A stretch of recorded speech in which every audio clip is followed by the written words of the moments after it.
Fala, gente, beleza?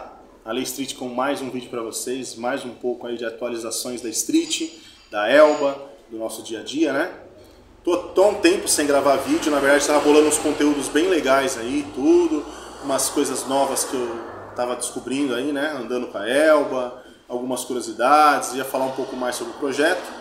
Nosso cronograma estava basicamente em cima de terminar os ajustes dessa injeção no dinamômetro, né? Saber se a gente ia ganhar mais alguma coisa, alterando o valor de sonda, alterando avanço e retardo de ignição e assim por diante, né? E aí a gente ia começar os passos já para troca da injeção, para usar uma outra injeção com mais recursos, até porque não mais moderna, tá?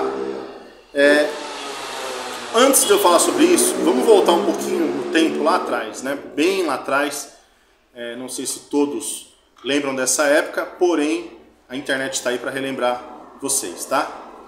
1º de maio de 1994, tá? O Brasil perdia aí um dos seus melhores e maiores pilotos de Fórmula 1 e, na minha opinião, ainda o maior piloto, ou um dos maiores pilotos de toda a atualidade. Nesse mesmo dia, né, por volta de umas 11 horas, se eu não me engano, Ayrton Senna bateu violentamente no muro, sofreu um acidente bem grave, bem feio, foi levado para o hospital. Desde então, essas horas pareciam eternas até a gente ter notícia, né? Quem acompanhou lembra, né? E aí, por volta de umas 3 da tarde, um repórter, que hoje é muito conhecido, né? O Roberto Cabrini, na época trabalhando para a Globo, foi o primeiro a noticiar aqui para o Brasil, para nós no Brasil, né? Numa edição extraordinária, que o Ayrton Senna havia falecido, infelizmente, né?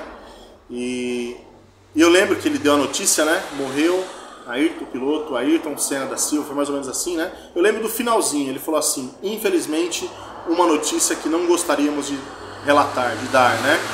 O brasileiro estava acostumado, quando falava o nome Ayrton Senna, a só se falar em vitórias e mais vitórias, e acabar aquilo de uma forma repentina, de repente, foi triste, foi assustador para todos nós.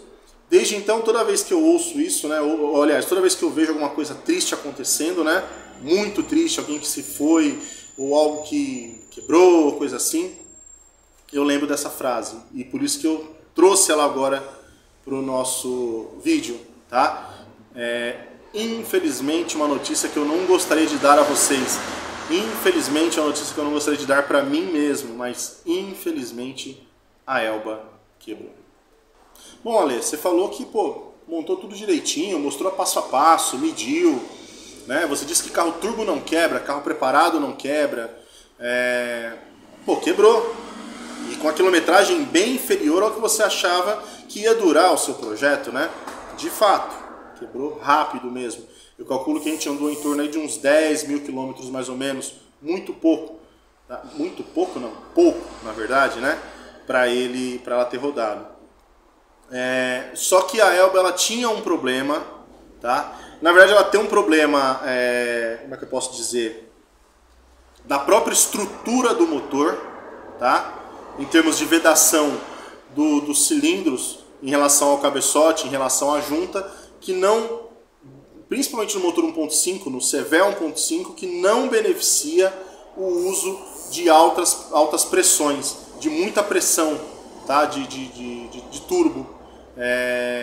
E aí a gente começou a abusar um pouco disso, tá? Tinha um outro problema também relacionado à fixação do cabeçote na junta e no bloco, tá? Eu precisei tirar bastante coisa do cabeçote para chegar na taxa estática que eu queria. Isso não foi legal.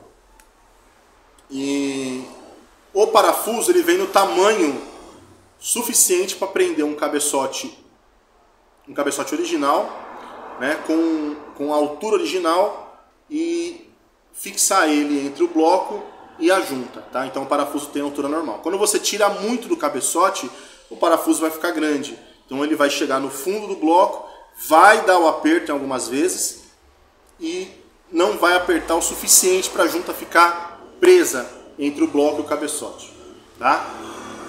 Infelizmente eu descobri isso, aliás, eu Descobri não, eu me lembrei disso quando o carro já estava andando há muito tempo. E aí eu comecei a ter um pouco de perda de água, algumas velas, principalmente a do terceiro e do quarto cilindro, começaram a aparecer com sinais de água. E a ideia era mexer nisso quando fosse trocar a injeção. Então eu vou trocar a injeção, saco o cabeçote fora, dar uma revisada no motor, embaixo, vejo como é que tá. Mas infelizmente andando com o carro, isso aconteceu antecipado. Tá? Esse foi um dos problemas. Na verdade, dessa vez, diferente do câmbio, eu vou desmontar ela para poder ver realmente o que aconteceu. Se teve alguma coisa também relacionada com excesso de temperatura de admissão, ou com falta de combustível, um bico injetor, uma bomba que perdeu vazão e assim por diante. E se o estrago foi só esse mesmo? Enfim, vou desmontar, vou ver o que aconteceu, mas infelizmente quebrou. Tá? Detalhe, quebrou porque é turbo? Não necessariamente. Quebrou porque você colocou muita pressão? Não necessariamente.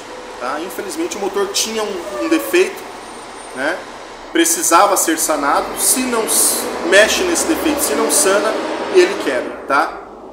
Vou até repassar aí uma frase que eu ouvi uma vez de um grande mecânico, montador de motor, dono da retífica, já está com uma certa idade.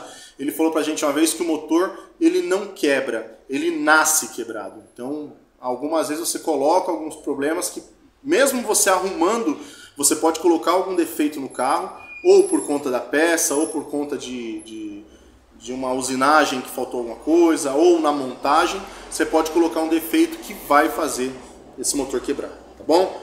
Vou mostrar para vocês como é que ficou o motor da Elba lá. Vamos começar a desmontar, fotografar, mostrar os detalhes e vamos ver se a gente consegue achar o defeito. Beleza? Valeu! Aí o motor dela, né? Bom, eu tava andando com ela na estrada e aí ela começou a falhar um cilindro, ficar muito fraca, fez aquele barulho como se fosse de falta de combustível, sabe? Que ela ficou áspero o motor. Curiosamente a sonda não estava num valor tão alto assim, né? Tava dentro do normal e, bom, eu consegui trazer para a oficina. Dado um determinado momento ele cuspiu a tampa de óleo. Também eu vou até comprar outra tampa, porque essa tampa aí era muito vagabunda, mais vazava óleo do que tudo.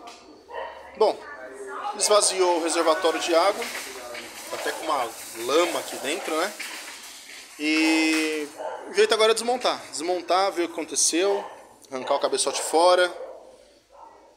Depois vai ter que lavar tudo isso daqui, que tá uma melequeira de óleo. E vamos ver o que deu aí, beleza? Espero vocês nos próximos vídeos aí pra gente ver de fato o que aconteceu. Valeu!